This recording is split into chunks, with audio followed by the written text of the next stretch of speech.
Pedimos, Senhor, que Seu Espírito se faça presente, que abra os nossos corações, ilumine a nossa mente, para que possamos entender e colocar em prática aquilo que iremos estudar. Se com cada um de nós, é o que nós lhe pedimos no doce nome de Jesus. Amém.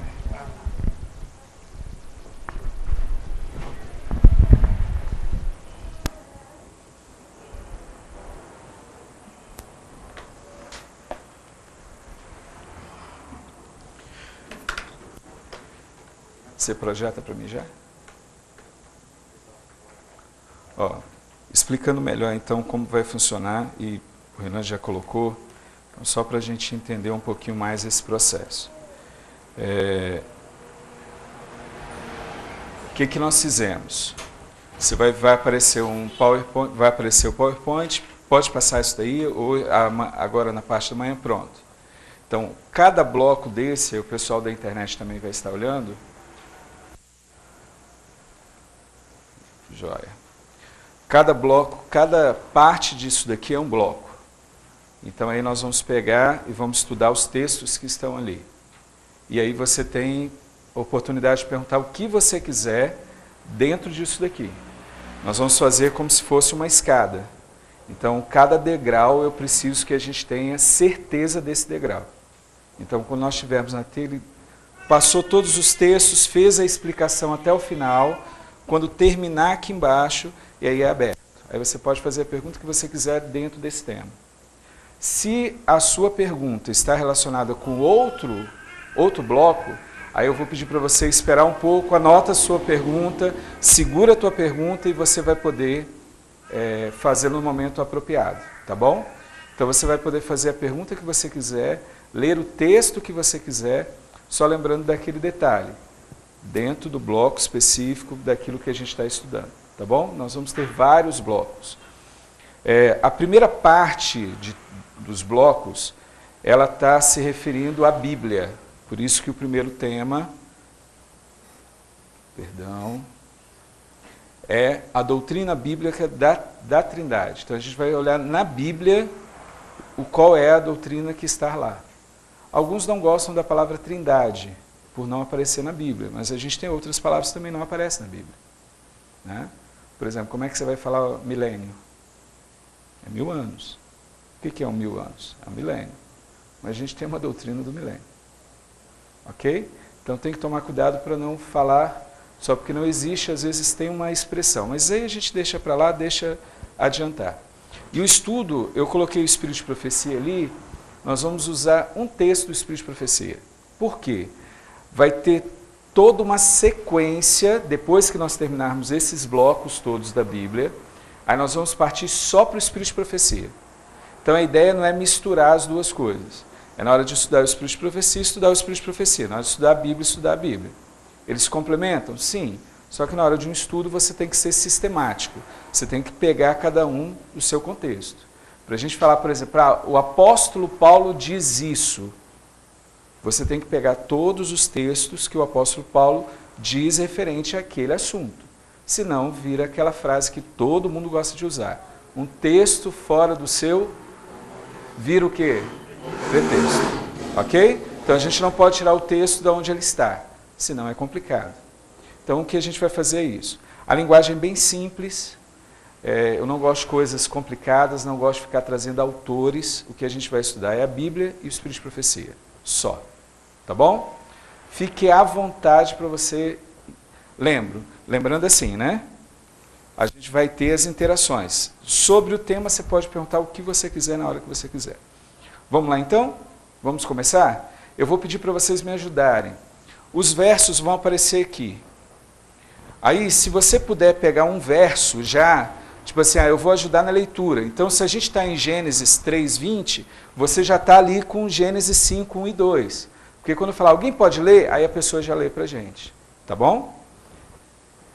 Como eu sou da área de educação, eu gosto da área de educação e gosto de fazer as pessoas pensarem, a minha pergunta para você é o seguinte: qual é o nome, ó a pergunta, hein? Qual é o nome da mulher dentro do Éden, antes do pecado? Qual é o nome da mulher dentro do Éden antes do pecado? Estou esperando a resposta. Vai, me fala aí, qual é o nome da mulher? Varoa? Você é varoa, ela também é, a senhora também é varoa. Varoa não é nome. Qual é o nome da mulher dentro do Éden? Hã? Ah, mulher. Vai lá, mais o quê? Hã? Não entendi.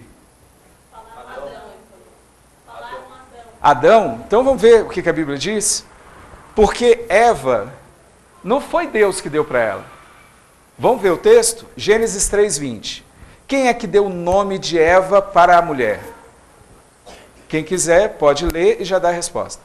E deu o homem o nome de Eva à sua mulher, por ser a mãe de todos os seres humanos. Quem deu então o nome de Eva para a mulher? Adão, não foi Deus. E isso daí aconteceu o quê? Antes ou depois do pecado? Hã? Não, por favor. Olha o capítulo que você está. Capítulo 3 começa a falar sobre o quê?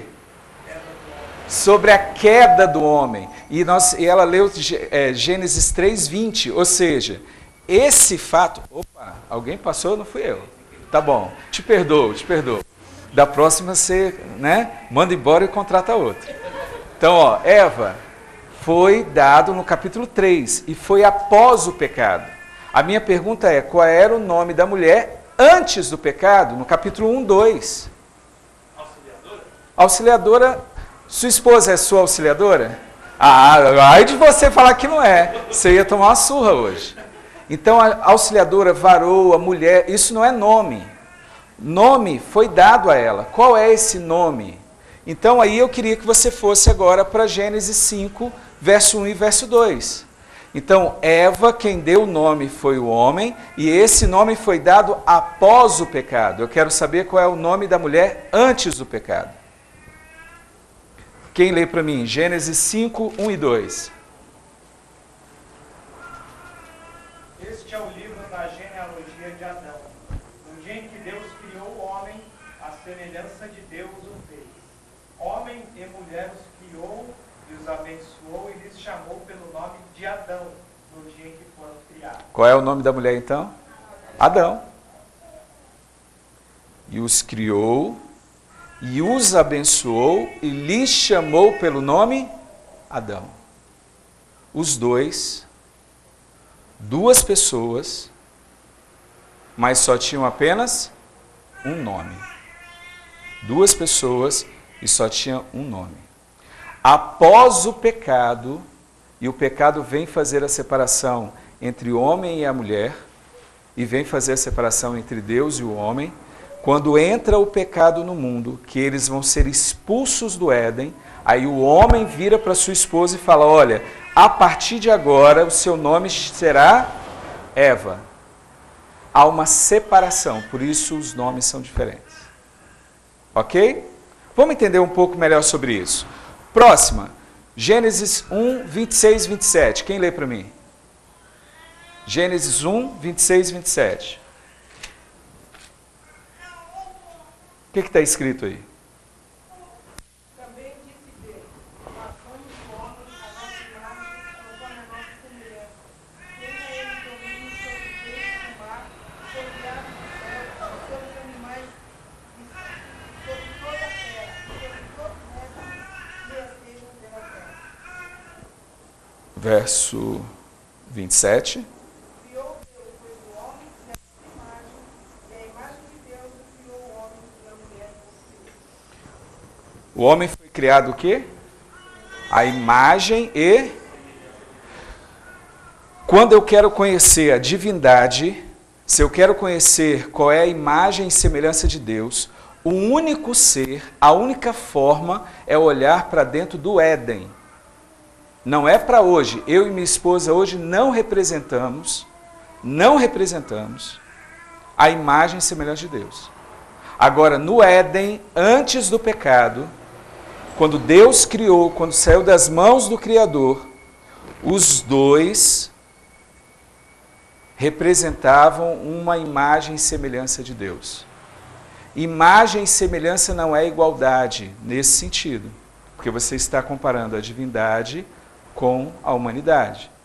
Mas há uma semelhança. Você pode estudar um para entender o outro. Ok? Vamos continuar um pouquinho mais para a gente ter mais argumentos, para a gente poder fechar isso. Qual o próximo item? Gênesis 2:24. O que está escrito aí, 2:24? Por isso deixa o homem pai e mãe, se une à sua mulher, tornando-se os dois uma só carne. Uma? Vamos buscar agora outro texto? Deuteronômio 6:4. O que diz Deuteronômio 6:4? Gênesis diz então que o homem se separe da seu pai e mãe, se una à sua esposa, se tornando um. A expressão correta lá, se você for pegar o original aqui, é e se tornarão um. Essa carne foi meio que a gente coloca para entender melhor o contexto. Mas se você pegar mesmo lá nos originais, você vai ver que se tornarão um. Quando você vai estudar as línguas antigas, você vai ver que ela é bem simples, o Velho Testamento. Tá bom? O que está em Deuteronômio 6:4? Ouve, Israel, o Senhor nosso Deus é o único Senhor. Mesma coisa. Quem já pegou esse texto no original? Alguém já leu isso no original? Ele fala bem assim, fala de novo o texto. Ouve, Israel, o Senhor nosso Deus é o único Senhor. Então, essa expressão foi colocada, mas nosso Deus é um. A mesma palavra usada aqui é usada aqui. A mesma. Os dois passam a ser um. E o nosso Deus é um. O que eu quero com isso daqui e qual é esse bloco? O bloco é o seguinte. Existe uma imagem e semelhança de Deus, onde nós podemos olhar para o homem, que é um único nome, um único ser. Não é isso que a Bíblia fala? Os dois passarão a ser um único ser, mas são formados por duas pessoas. Então, na matemática divina, você tem duas pessoas que unidas formam um único ser que tem apenas um nome. Sobre esse assunto, sobre essa daqui, é muito simples, muito claro, muito rápido. Tem alguma colocação? É o primeiro bloco. Se você tiver qualquer pergunta sobre isso, pode fazer. Essa é a primeira base que eu preciso para avançar. Não tem nenhuma pergunta? Todo mundo entendeu? Mesmo? Cuidado para não chegar lá na frente e você voltar. Olha a implicação disso. Você está dizendo, então, que duas pessoas unidas em um só propósito. Você está dizendo que um ser pode ser de mais do que uma pessoa. Pior que aqui eu coloquei 3 S's, né? Tem que tirar esses S's a mais aí. Na hora da digitação, é erro de digitação. Tá bom? Poderia, Marcos, por favor, novamente lá em Gênesis 2:24, falar nesse sentido de uma? Não, o nosso é... Uma seria um artigo, um só. no sentido de um artigo. É um. Acabou. Lá não tem essa expressão. O pessoal quer ficar enchendo linguiça e colocando um monte de coisa, aí vira tipo, por exemplo, nós temos uma Bíblia que ela é muito por isso. Eu não estou metendo pau em igreja nenhuma, tá? Por favor. Mas, por exemplo, se você pegar a Bíblia do Testemunho de Jeová, você tem a tradução Novo Mundo, você vai abrir, você vai ver um monte de colchetes, certo? Aí lá eles dizem assim, se você pegar na própria Bíblia, logo no início, eles falam bem assim, as palavras em colchete nós colocamos para entender melhor. Então, eles dão a interpretação deles. Se você pegar nas Bíblias também, qualquer Bíblia na sua Bíblia, vai aparecer isso também. E alguns vão falar, nós acrescentamos para entender melhor. Toda tradução também é uma interpretação. Ok? Toda tradução também é uma interpretação. Porque quando você faz uma tradução, você pega uma palavra de lá e você está trazendo para uma outra cultura. Então, quando você faz isso, você tenta adaptar. Quer ver? Tem alguém aqui que é fera em inglês? Tem alguém que já estudou inglês, que tem algum certificado? Procura as pessoas, por exemplo, você pode procurar a pessoa e falar bem assim, como que você traduziria para o inglês a palavra saudade?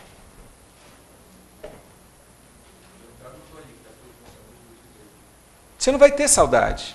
Você vai falar o quê? Que a pessoa está sentindo uma dor profunda por alguém. Mas a palavra saudade não existe lá. Quer ver outro problema? Pega do grego e traz para a gente. O grego, nós temos a palavra amor. Amor é amor. Para o grego, não. O grego, na época de Cristo, não. Você tem o amor eros, você tem o amor filéu, você tem o amor ágape. Amor ágape só era usado para o amor de Deus. Amor filéu é quando você tem a filiação, né? Pai para filho, filho para pai. Aí você tem o amor eros. Para eles era o amor, por exemplo, se eu falo bem assim, eu amo a minha esposa, eu amo os meus filhos, aqui é a mesma palavra, amor. Na época do grego, não. O grego da época de Cristo era um grego muito rico. O grego é mais rico do que o português. Rico em palavras. Então, nós temos amor. Lá, eles teriam os três. Então, se eu vou referir ao amor dos meus filhos, é o amor filéu. Se eu vou referir ao meu amor com a minha esposa, é o amor eros. Né? E se eu vou falar do amor de Deus, eu vou falar ágape. Então, toda tradução também é uma interpretação. Eu vou interpretar de acordo com o que está lá. O texto, esses dois, os caras podem brigar à vontade, mas tem que engolir isso. O que está lá no original, colocando os dois, deixará pai e mãe, se tornarão um. E o nosso Deus é um. É a mesma palavra. Só se ele rasgar a Bíblia e inventar uma coisa, mas as palavras são iguais. Essa palavra seria Yahweh? Eu não lembro qual é a palavra, não. Eu não fico guardando a palavra, mas as palavras em si são iguais. Aí quem quer entrar nessa discussão de palavras, vai para lá e se vira. Vai estudar o hebraico, ele vai ver que é isso. Mas as palavras são iguais. Ele pode dar o significado que for. Vamos colocar uma outra coisa? Ele pode dar o significado que ele quiser para a palavra. Mas não é a mesma palavra? É isso que eu quero saber. É a mesma palavra? É. Então a mesma palavra falando que o homem e mulher são um ser, é a mesma palavra falando que Deus é um. É isso que eu quero mostrar agora. Se a pessoa quer mudar o significado, não, é uma carne, é um só ser, é uma só... O que me interessa é o que acontece com homem e mulher, para eles serem apenas um, acontece com Deus sendo um. Até aqui eu não posso dizer se ele é um, eu sei que ele é mais de um, nesse sentido. Agora, quantos são, não me foi revelado. Não me foi revelado. Em Gênesis você não tem base bíblica para falar quantas pessoas formam Deus. Não pode. Você só tem algumas ideias. Façamos o homem conforme a nossa semelhança. Ou seja, tem que ser mais de uma. Se é a nossa semelhança. Ou desçamos e confundamos. Não está aqui, mas em Gênesis capítulo 11, quando tem a Torre de Babel. Desçamos e confundamos. Desçamos é mais de um. Ok? Aí as pessoas querem inventar moda, colocar uma coisa. Pega o texto dentro do contexto, mas é aquilo que o texto diz. Tá bom? Feito essa parte, tem alguma outra pergunta ou a gente pode avançar? Quero que você tire suas dúvidas. Pode ir? Tá bom. Então, vamos para o outro bloco. Vamos desmistificar alguns conceitos. As pessoas começam a usar alguns conceitos e colocam como esses conceitos sejam verdadeiros e só tem ele. Isso não é verdade. Alguns colocam as seguintes expressões. Aqui nós vamos olhar 4 para que a gente possa passar para o próximo bloco. Primeira palavra é a palavra unigênito, certo? Depois é a palavra primogênito. Depois a palavra filho e por último nós vamos estudar a palavra gerado. 4 palavras e preciso entender quais são os conceitos que tem na Bíblia sobre os 4. Ok? Primeiro então, unigênito. Vamos ler as 3 passagens bíblicas e depois a gente faz as colocações sobre o unigênito, tá bom? Vamos lá. João capítulo 1, verso 14, 15 e 18. João capítulo 1, o verso 14, 15 e 18. Quem lê para mim esse? Me ajudem aí, senão nós vamos sair daqui 5 da manhã. Fez carne e habitou entre nós, cheio de graça e de verdade. E vimos a sua glória, glória como do unigênito do Pai. 15 e 18. João testemunha a respeito dele e exclama: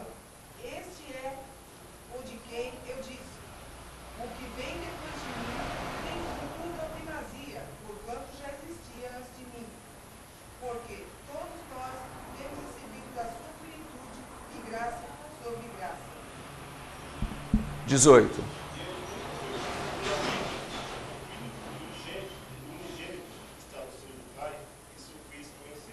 Primeira colocação. Aí as pessoas começam a dizer assim, unigênito significa único filho. Ok? Mas é essa a colocação que a Bíblia dá? Não. Não é só essa. A Bíblia pode apresentar o unigênito como único filho, como primogênito como primeiro filho. Mas essa não é a colocação que a Bíblia faz. Vamos ver outras? João, vamos pegar, porque as pessoas usam muito essa, João 3,16. Vamos ver essa também para depois a gente pegar e responder todas e refazer o que está ali. João 3,16. O que está escrito aí?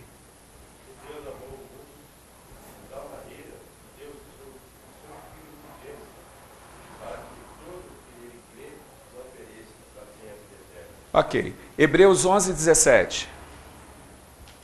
E aí nós vamos para as colocações. Pela fé, Abraão, quando posto à prova, ofereceu Isaque. Estava mesmo para sacrificar o seu unigênito, aquele que acolheu alegremente as promessas. Tá, então vamos lá. Agora a gente tem material para a gente começar a olhar. Primeira coisa, Hebreus 11:17. Isaque foi o único filho de Abraão? Nem o primeiro ele foi. Então o unigênito tem que ser de outra coisa. O unigênito ele tem duas colocações. Como primogênito, daqui a pouco você vai ver. Ou ele é único filho, único daquela espécie. Então, ou é o único filho, ou é o único daquela espécie. Se você pegar, quando se refere a Jesus, a Bíblia diz assim, ele revelou o Pai, sendo Deus unigênito. Ou Deus deu seu Filho unigênito. Ou seja, só vai ter a essa unigênito, só é colocado a Jesus, quando ele se torna um ser aqui na terra. Aí ele passa a ser único dessa espécie. Ele é o único que tem a divindade e ao mesmo tempo ele tem a humanidade. Então ele é único daquela espécie, igual Isaque. Isaque, se você pegar Hebreus 11, se você repetir, você vai ver que ele era o filho da promessa. Não tinha outro filho da promessa. Abraão teve vários filhos, mas o único dessa espécie, que era o filho da promessa, era só Isaque. Então, unigênito é único filho, ou unigênito é único daquela espécie.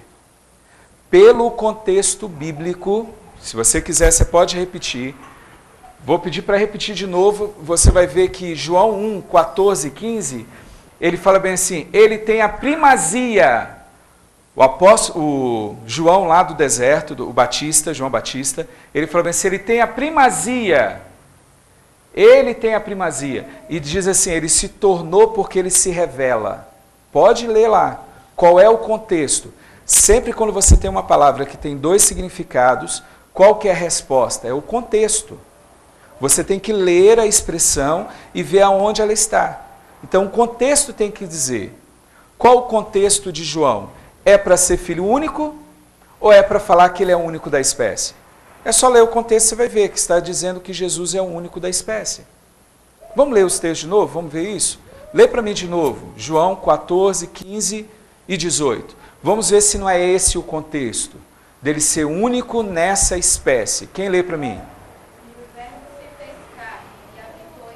Ó, o verbo que representava Deus se fez o quê? Carne. E mais o quê? E habitou entre nós. E mais o quê? Cheio de graça e de verdade. E mais o quê? Vimos a sua glória como do unigênito do Pai. E aí nós vimos a sua glória. E aí ele mostra como ser humano e como Deus. Então ele era o único dessa espécie. Todas as colocações que aparecem na Bíblia falando que Jesus é unigênito, ou Filho unigênito, ou Deus unigênito, ele está se referindo ao único dessa espécie. Ok? Próximo. Salmo 89, 20 e 27. Quem lê para mim? Agora nós vamos entrar na palavra primogênito. Primogênito também tem dois significados. Ou ele é o primeiro filho gerado,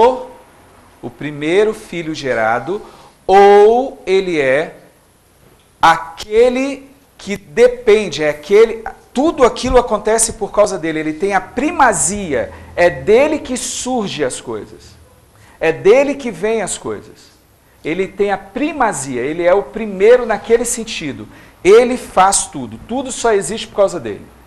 Vamos entender como é que é isso? Salmo 89, 20 e 27, o que está escrito aí? Encontrei Davi, meu servo, com meu santo óleo ungido. 7 agora. Isso. Falo-ei por isso, meu primogênito, o mais elevado entre os reis da terra. Uma pergunta. Nesse texto, primogênito é o primeiro gerado ou é o primeiro daquela espécie?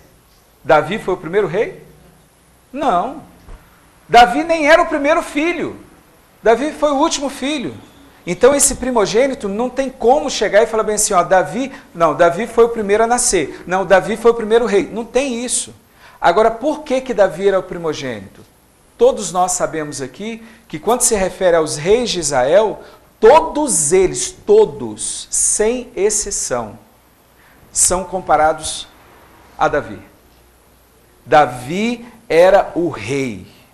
Dele nasceu, dele dependia, a descendência dos reis começam nele. Por isso que Deus fala, Davi é o meu primogênito. Davi é o meu primogênito. Então, primogênito não é só o primeiro daquela espécie. É dele que surgem as coisas. É ele. Se Davi não existisse linhagem real. Essa que é a ideia. Agora vamos ver os outros. Ó, tudo isso daqui já está no computador e vocês podem pegar à vontade, tá bom? Tá, vai estar na internet tudo gravado, vai estar aqui, os PowerPoints estão ali, a gente criou as imagens do PowerPoint, pode pegar tudo. Todo o material que vai para cá está disponível para vocês lá. Qual o próximo? Hebreus 12, 23. Quem lê para mim? E a igreja dos primogênitos arrolados nos céus, e a Deus o juiz de todos, e aos espíritos dos justos aperfeiçoados. O primogênito, como é que é a expressão aí? Que primogênitos são esses? Somos nós. Então é aqueles que vão estar lá que deram a origem à igreja. Estão percebendo que primogênito não é só o primeiro gerado? Primogênito tem outras colocações. Agora vamos próximo. Êxodo 4, 22. Êxodo 4, 22. Pode ler. Quem achou, pode ler. Pode ler, irmão. Dirás a Faraó, assim, diz o Senhor, Israel é o meu filho, meu primogênito. O primeiro grupo que Deus tem é Israel? Só se a gente matar Abraão, Isaac, Jacó, né? Noé. Não. Mas ele fala bem assim, esse agora é o meu primogênito. Porque deles, de Israel, eu vou abrir uma nação. De Israel eu vou construir algo. Se não tiver Israel, não tem a linhagem agora a partir de Israel. Ok? Vamos continuar. Colossenses 1, 15 a 19. Por que eu coloquei os outros versos? Para a gente entender passagens que as pessoas gostam de jogar Jesus como ser criado. E agora nós vamos entender essa passagem junto com outras que trazem a palavra primogênito, para a gente poder entender o contexto. E aí entra qual é a regra áurea? Se a palavra aparece no contexto, eu tenho que ler o contexto para explicar a palavra. Qual o significado que ela vai ter. Então agora vamos ler e vamos entender. Agora vai ficar fácil. Colossenses 1, 15 a 19. O que está escrito aí? Este é a imagem do Deus invisível, o primogênito de toda a criação. Pois dele foram criadas todas as coisas, nos céus e sobre a terra, as visíveis e as invisíveis, sejam tronos, sejam soberanias, quer principados, quer potestades. Tudo foi criado por meio dele e para ele.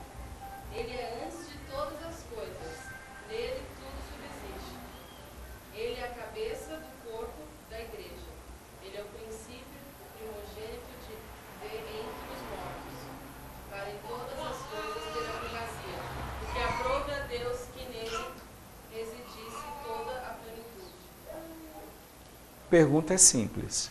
Aí Cristo é primogênito de duas coisas. Quais são as duas coisas?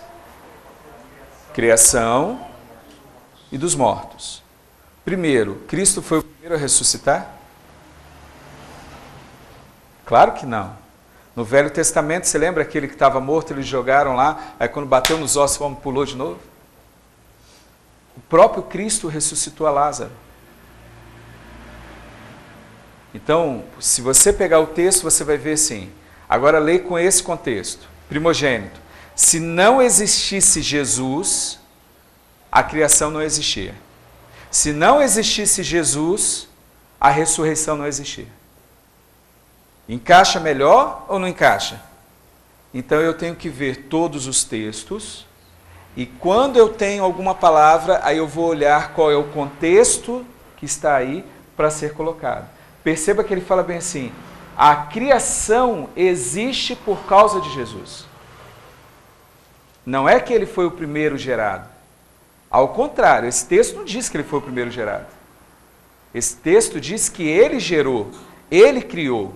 É por causa dele, do poder dele, que foi criado. Se eu falei alguma coisa, você pode me corrigir. Não é isso que o texto diz aí? Você pode ler de novo para a gente? Vamos ler agora pausadamente. Você vai ler primeiro da criação, depois você lê primogênito dos mortos. Vamos ver se não está isso daí. Vai. Este é a imagem do Deus invisível, o primogênito de toda a criação. Pois nele foram criadas todas as coisas. Ó, ele é primogênito. Por que ele é primogênito? Porque nele foram criadas todas as coisas. Continua. Sem problema. Nos céus e sobre a terra, as visíveis e as invisíveis. Até os anjos foram criados a partir de Cristo. As coisas visíveis e invisíveis. Continua. Sejam tronos, sejam soberanias, quer principados, quer potestades. Tudo foi criado por meio dele e para ele. Quem criou? Ele. Subsiste para quem? Por ele. Pode continuar. Ele é antes de todas as coisas. Nele tudo subsiste. Ele é a cabeça do corpo da igreja. Ele é o princípio, o primogênito entre os mortos. Primogênito entre os mortos. Primazia. Primazia. Para ele ter a primazia. Para ele ser o mais importante. É dele que vêm as coisas. Sem ele não existe. Ok? Próximo. Filho. Aí as pessoas falam bem assim, não, Jesus é o Filho de Deus. Aí tem que ser pai e filho. Aí coloca essa relação como se fosse assim, o pai gerou o filho. Ok? Nascimento, como a gente tem aqui, pai, mãe e filho. Né? Aí coloca Deus Pai, coloca o Pai, coloca Maria e coloca Jesus. Aí Jesus seria o filho. Mas e antes de Maria? Ele foi gerado por quem? Que é pai, mãe e filho. Não é isso? Aí as pessoas olham a relação aqui na Terra. Mas se fosse essa relação que existiria só, e é isso que a Bíblia está dizendo, então peraí. Ele fala que ele existia antes de nascer aqui. Sim ou não? E quem foi a mãe então de Jesus? Olha o buraco que fica. Agora, será que pai e filho só tem essa conotação? De pai e filho mesmo? Não. A Bíblia tem outras colocações para pai e filho. A Bíblia tem a colocação que pai e filho significam iguais. Aquele que tem o mesmo caráter, aquele que compartilha das mesmas coisas. E aí a gente tem o verso. Por exemplo, João 8:44. O que diz aí? Vós sois o diabo, e ao vosso Pai, e quereis satisfazer-lhe os desejos. Ele foi homicida, desde o princípio jamais se ficou na verdade, porque nele não há verdade. Quando ele profere mentira, faz o que nele é próprio. Porque é mentiroso e o pai da mentira. E aí? Aí está a relação de pai, mãe e filho? É essa a relação que tem aí? Não. É a relação de falar bem assim, ele, o pai, o diabo é o pai de vocês. Por quê? Porque vocês têm o mesmo caráter, a mesma disposição, a mesma forma de agir. É a mesma forma. Vamos ouvir isso do próprio Cristo, ou isso escrito? Então vamos lá. Por que que é essa relação de pai e filho? João 5, 17 e 18.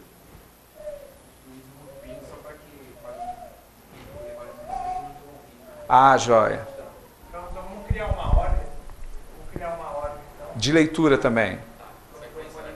Isso.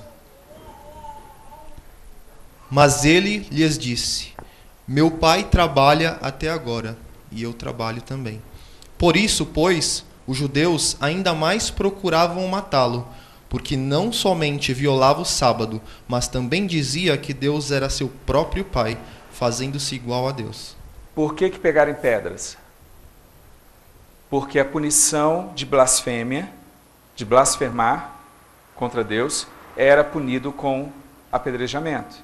Eles pegaram em pedras para apedrejar porque ele disse que ele era igual a Deus.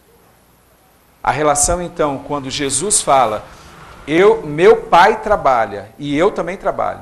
Quando ele fala, o meu pai trabalha, ele fala, eu sou filho de Deus, nessa relação ele está dizendo, eu sou igual a Deus. E aqueles que o escutavam entenderam muito bem o recado, por isso pegaram em pedras para atirar nele. Isso aconteceu em alguns momentos. Você tem 3 momentos relatados em João. O livro de João, ele foi escrito principalmente para mostrar a divindade de Cristo. O livro de João foi escrito para mostrar a divindade de Cristo. Você vai ver que João vai ser citado várias vezes. João lá em cima, João aqui. Você vai ter João sendo citado várias vezes para mostrar a divindade de Jesus. Ok? Podemos passar mais um? Gerado. Quando que Cristo foi gerado pelo Pai? Foi gerado ou não foi? Foi, 2 vezes. Vamos ver qual foi a geração? Então a gente precisa ler a Bíblia dentro do seu contexto. Hebreus. Essa eu quero ler bem devagar. Hebreus capítulo 1, os versos de 5 a 8. Vamos lá. Quem lê pra gente? Vai lá. Pois a qual dos anjos disse jamais, tu és meu filho, eu hoje te gerei. Aí as pessoas começam aí, né?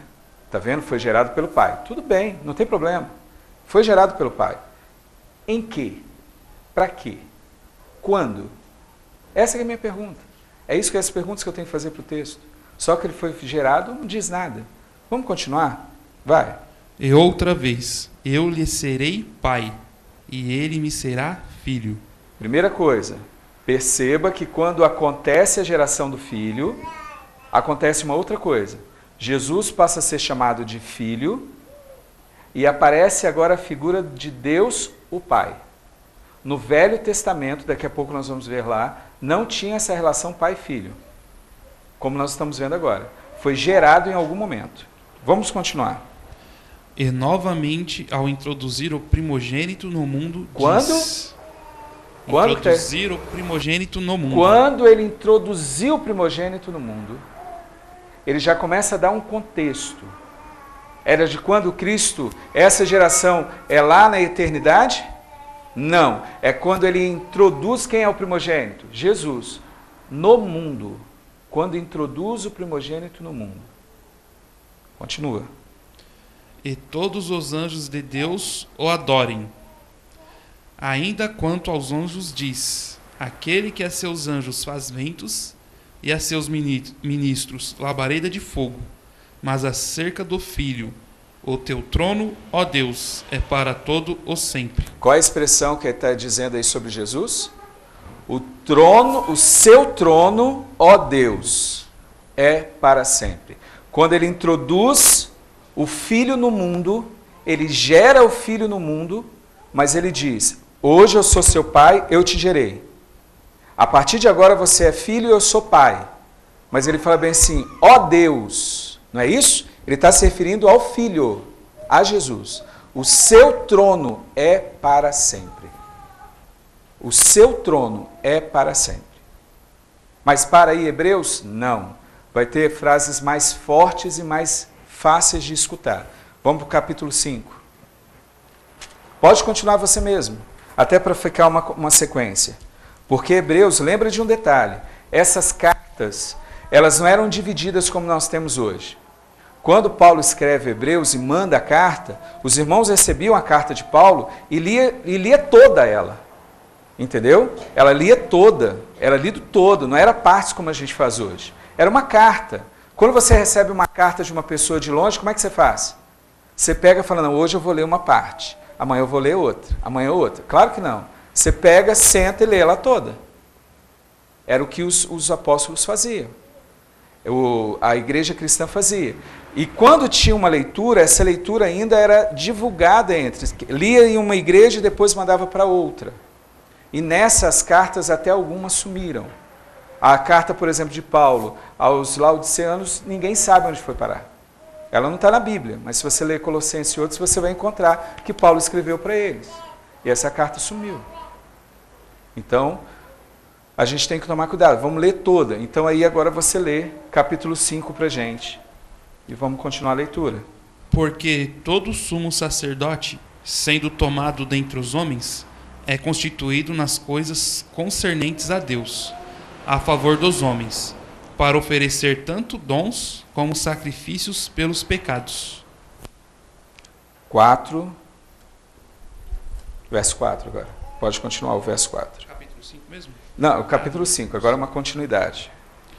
Ninguém, pois, toma esta honra para si mesmo, senão quando chamado por Deus, como aconteceu com Arão. Ele está falando sobre o sacerdócio. Então ele está falando bem assim, ninguém tome a honra de ser sacerdote por si mesmo.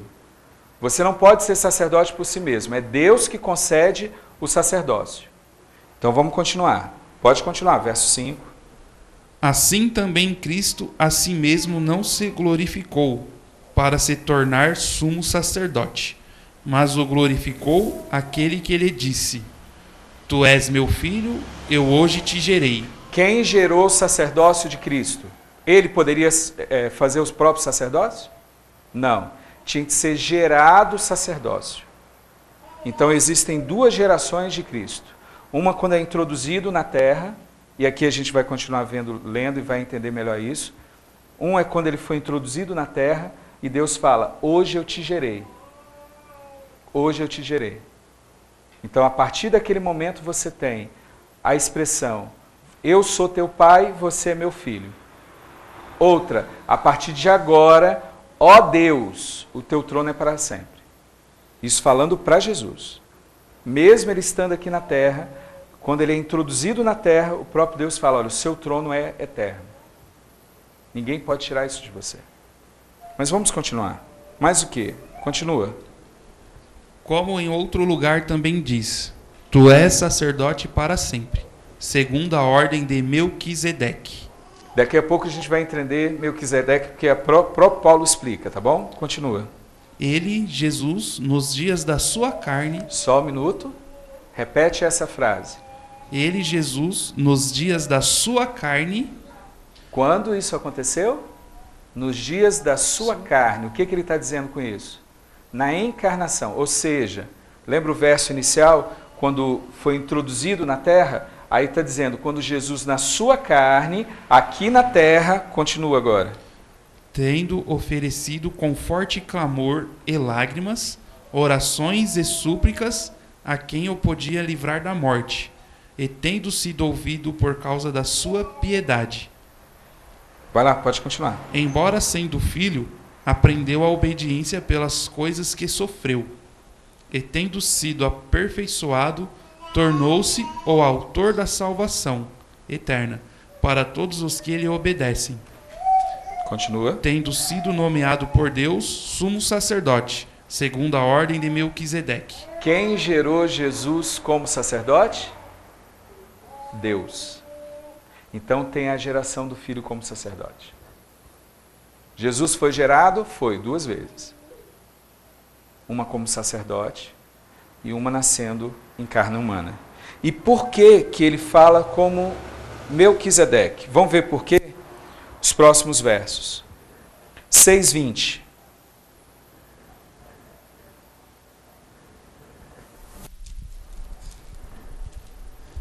Quem pode ler? Continua você mesmo. Vai lá, termina você o Hebreus 6:20. Onde Jesus, como precursor, entrou por nós, tendo se tornado sumo sacerdote para sempre, segundo a ordem de Melquisedeque. 7:3. Continua. Sem pai, sem mãe, sem genealogia, que não teve princípio de dias, nem fim de existência, entretanto feito semelhante ao Filho de Deus, permanece sacerdote perpetuamente. Viram a colocação? Paulo fala bem assim, ó, ninguém conhece a mãe, ninguém conhece o pai, ninguém conhece a genealogia, ninguém conhece nada, simplesmente ele apareceu, sem início e nem sem fim. Então, como Melquisedeque apareceu, ninguém sabe nada sobre ele, sobre essas coisas, assim também é o Filho de Deus. Não tem mãe, não tem pai, não tem genealogia, porque sempre existiu, e é nesta ordem que eu coloco como sumo sacerdote. Entenderam a colocação aí? Então você tem, o gerado aconteceu em 2 momentos, mas nenhum desses 2 momentos fala do nascimento de Cristo na sua eternidade. Quem for falar da geração do Filho, tem que falar nesses 2 momentos. Ou quando ele nasce aqui na terra, ou após a sua vivência aqui na terra, quando acontece a morte na cruz do Calvário, ele passa a ter o privilégio de assumir o sumo sacerdócio, porque Deus gerou isso nele. Tá bom? Perguntas, para a gente poder ir. Acabou os conceitos que eu preciso.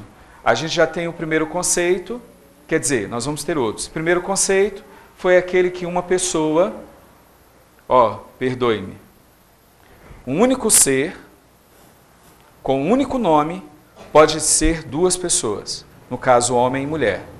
Próximos conceitos agora nós mostramos que algumas palavras têm 2 significados e a gente precisa entender esse significado dentro do seu contexto literário, dentro do seu contexto que foi escrito. Ok? Podemos avançar ou tem alguma pergunta?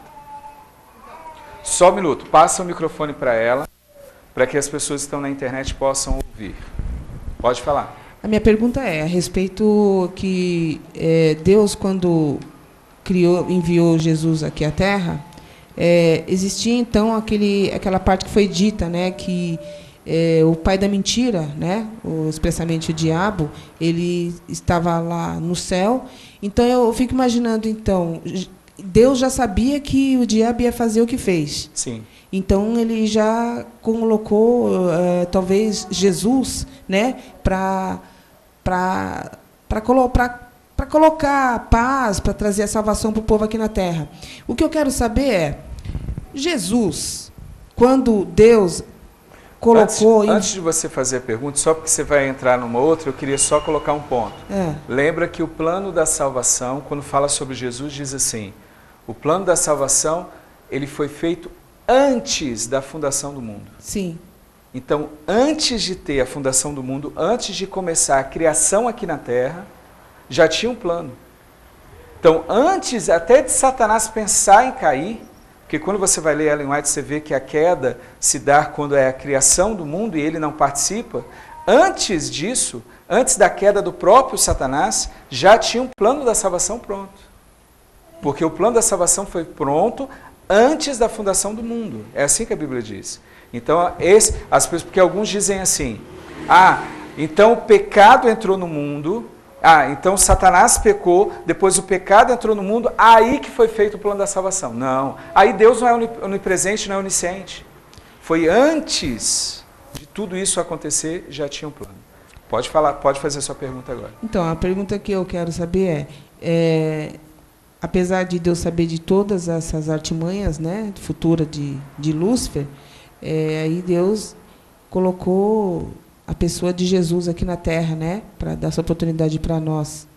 Mas também quero saber sobre se nós também éramos anjos antes de tudo. Como? Nós também éramos anjos lá no céu antes de sermos... nós aqui hoje. Nós éramos anjos antes, porque se foi antes, tudo foi antes da criação do mundo, da Terra. Não, se o plano da redenção foi antes da fundação do mundo, significa que o mundo não existia. Não, sim. Os seres humanos não existiam. Não existiam. Então nós éramos espírito antes. Nós existíamos antes, então? Não existia antes. Você não tem a Bíblia não dá essa colocação de que a gente existia tipo uma reencarnação, isso não existe. O ser humano, ele nasce hoje, ele nasce e morre. Ou ele nasce e ele vai ter a partir daquele ponto. Por exemplo, Adão. Adão nasceu quando Deus o fez, morreu e será ressuscitado. E vai viver pela eternidade. Então ele não tem uma reencarnação. Isso não é uma... se usar a Bíblia, a gente não existe quem crê em reencarnação, não tem como sustentar isso pela Bíblia. Vai pegar na filosofia e outra coisa. Pela Bíblia, não. Sim, pela Bíblia não tem condições de fazer isso. Não é o assunto propriamente, mas não existe isso. Eu estou perguntando porque uma vez que Deus realmente enviou o Filho dele aqui, né? Antes era verbo, depois fez carne aqui na Terra. Isso. E antes também existia o Lúcifer, que era anjo de luz, né? Então, para tudo isso que está acontecendo hoje, Deus já sabia que alguma coisa... O próprio Lúcifer pecou, então, lá no céu. Sim. Pecou lá. Então, há possibilidade de existir pecado lá no céu, então? Existem alguns mistérios. Primeiro é o pecado como se nasce. Ninguém consegue explicar isso. A outra é como Cristo passa a ser. Então, o mistério da iniquidade, o mistério do pecado. Como é que nasce o pecado? Não sei explicar. Um lugar santo e o pecado nasceu no coração de um. Só uma colocação que às vezes as pessoas fazem. Lúcifer não deixou de ser anjo de luz. A gente pinta Lúcifer com tridente, com rabo. Não é isso. Ele é um anjo ainda. Ele só não carrega mais a luz de Deus. Mas ele é um anjo. É um anjo caído. A Bíblia fala que os anjos caíram. E aí, a partir desse ponto, são anjos. E aí são chamados de demônios agora, que alguns chamam de demônios e tal. Mas aquela ideia é o seguinte, são anjos. São anjos. Eles não deixaram de ser anjos. São anjos, só que são anjos caídos. Eles não mudaram a forma deles. Alguns pintam até assim, né? Lá no céu é anjinho branco e o diabo é vermelho, né? Isso daí é uma forma de começar a brincar e fazer com que as crianças achem que essa história bíblica é uma história da carochinha. Então o diabo sabe trabalhar com isso. Que não, agora ele tem pé de... a metade humana, metade bode, né? Que anda com... Nada disso. Um rabo grande, nada disso, não existe isso. O diabo ele é um anjo. Tanto que na frente, mais à frente, ele vai personificar Cristo. Quer ver uma coisa? Quem tentou Jesus lá no deserto? E como que ele se apareceu? Lá com chifre, com tridente na mão? Não, era o anjo. Apareceu um anjo perante Jesus. E começou a acusá-lo. Então a gente tem que tirar um pouco das histórias que a gente vê de ficção do que a Bíblia fala. A Bíblia fala que os anjos, um terço parte dos anjos foram arrastados para a terra, pela cauda, que é a mentira e o engano. Então não existe uma... Sabe por que não existe reencarnação? Quem acredita em reencarnação não precisa de Salvador. Quem reencarna não precisa de Salvador. Não precisa de Jesus. Para que eu quero Jesus? Eu estou reencarnando e cada vez eu vou superando, eu vou diminuindo até eu chegar lá. Então não precisa de Salvador. Então a base bíblica para Salvador, a Bíblia em encarnação, reencarnação, ela não se sustenta. Ela não é compatível. O único ser que você vê não é nem reencarnar, né? É encarnar, é Deus se transformando junto com o humano, trazendo a divindade e a humanidade juntos. Ele encarnou, não é reencarnou, né? Encarnou. Reencarnação seria reencarnar, e virar a carne várias vezes, até porque nós não acreditamos que nós temos uma alma, nós somos uma alma, certo? Nós somos uma alma. E soprou, lá em Gênesis 2:7, não é isso? Olha o texto, é bem claro aqui.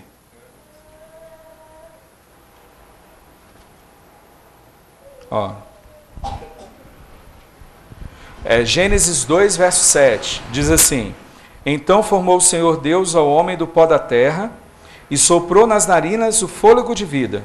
E o homem passou a ser alma vivente. A ser. Então, eu sou uma alma. Eu não tenho uma alma, eu sou uma alma. Ok? Respondido? Tem mais alguma pergunta? Você passa para lá. Queria fazer uma pergunta sobre a primogenitura. Pode Você falar. acabou de citar aí que Jesus é o primogênito dos mortos, né? E queria colocar que você explicasse com a base nos textos qual que é mais coerente. Primogênito dos mortos pode ser porque morreu a segunda morte. É uma forma de se pensar. E primogênito dos mortos também pode se pensar aqui porque, segundo como que vem, como eu posso dizer? Segundo a forma de pensar dos humanos, né?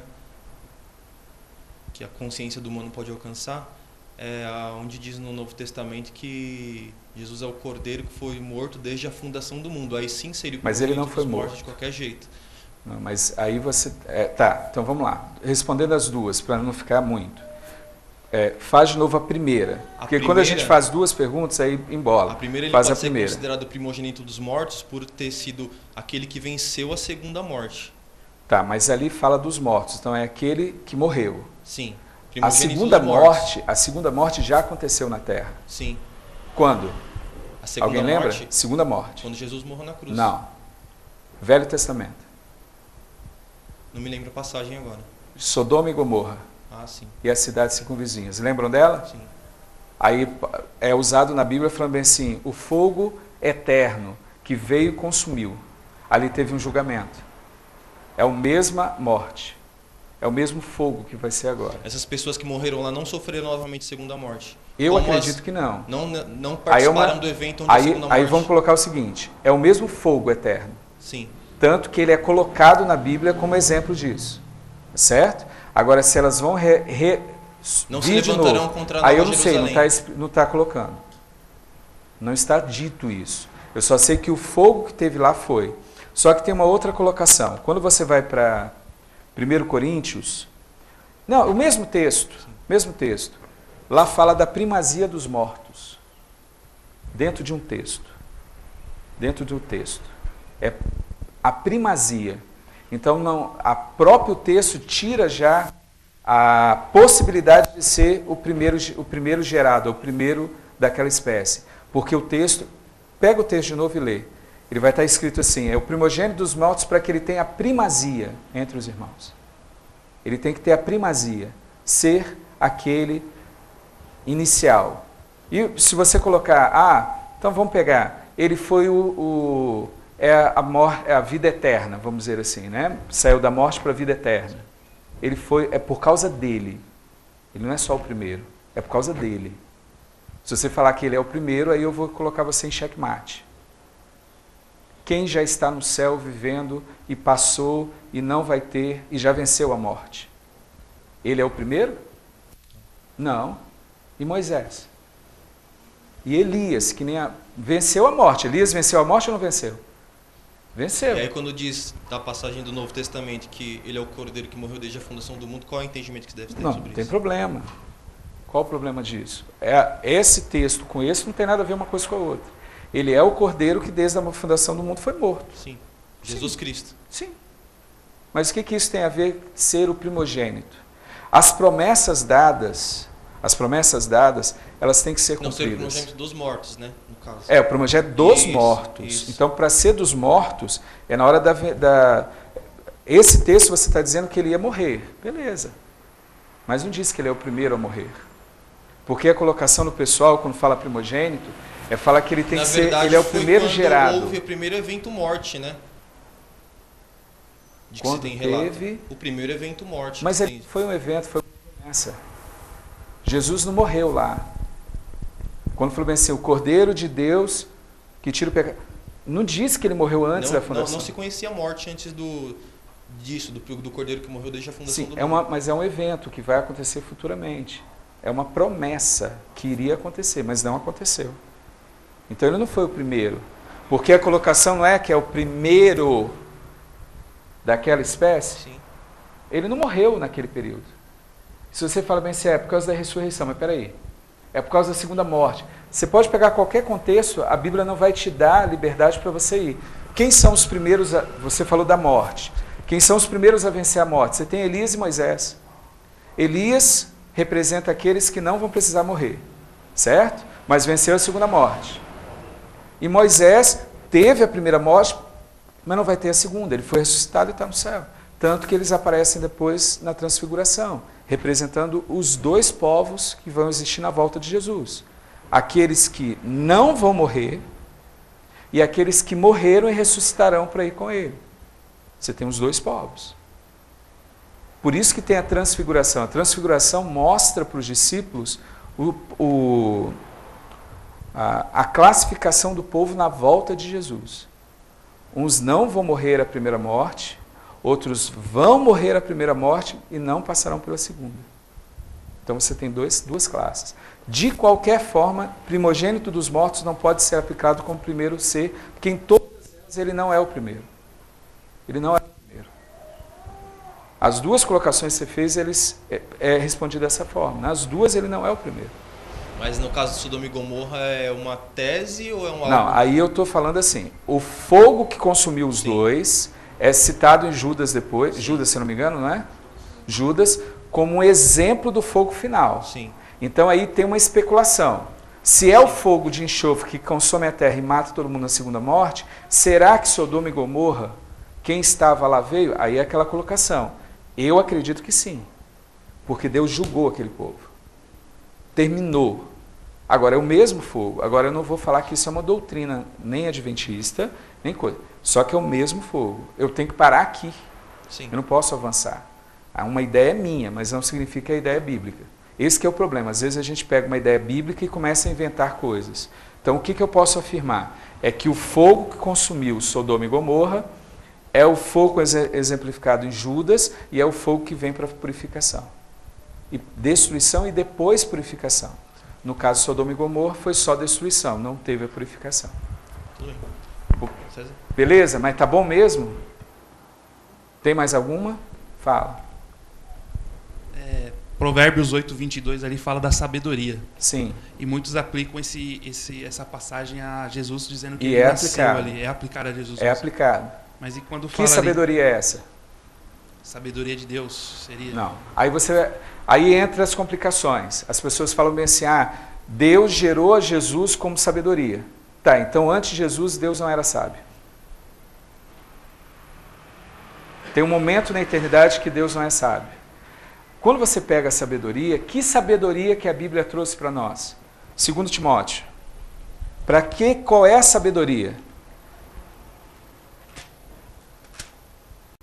Que sabedoria é essa?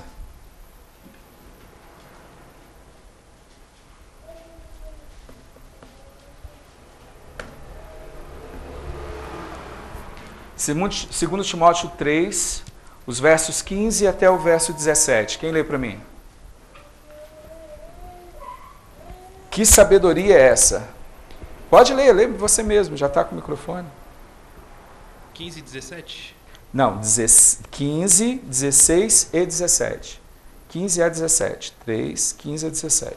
E que, desde a infância, sabes as sagradas letras, que podem tornar-te sábio para a salvação pela fé em Cristo Jesus. Toda a Escritura é inspirada por Deus e útil para o ensino, para a repreensão, para a correção, para a educação na justiça, a fim de que o homem de Deus seja perfeito e perfeitamente habilitado para toda boa obra.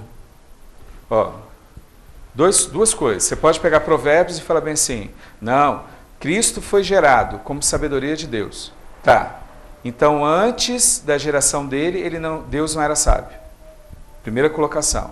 Segundo, que tipo de sabedoria é essa? Aí quando você aplica que é bíblica, e você vai estudar o que é sabedoria nas Escrituras, é sabedoria para a salvação. Então, quando fala que Jesus é a sabedoria de Deus, é o plano da redenção em Cristo. Deu para entender? É a revelação da sabedoria para a salvação. Então, mais ou menos ali é quando o plano da redenção foi criado antes do nascimento Porque do mundo. Cristo não revela Deus, não é Cristo que mostra quem é Deus, não é Cristo que vai mostrar qual é o plano que ele veio. Então, quando você fala de sabedoria de Deus, ele foi gerado sabedoria para o homem. E isso é verdade. E isso aconteceu antes. Já se bolou todo como seria o plano da redenção. Então, você vai... Tem duas colocações. Uma fala, cria, mas se criou, então Deus não era sábio antes. E outra, você pode olhar por esse lado. Então eu acho que é mais coerente olhar para esse lado, porque aí você tem todo um quadro. E olha que a gente não pintou o quadro todo ainda. Vocês vão ver outras coisas muito mais fortes para colocar que esse texto é nesse contexto que eu coloquei. Mas anota esse daí que a gente volta. Depois você fala, Marcos, o Provérbios, quando a gente tiver terminado, tiver passado mais 2 slides desse, vai ficar mais claro ainda por que ele é a sabedoria. Pode continuar ou tem alguma pergunta? Pode?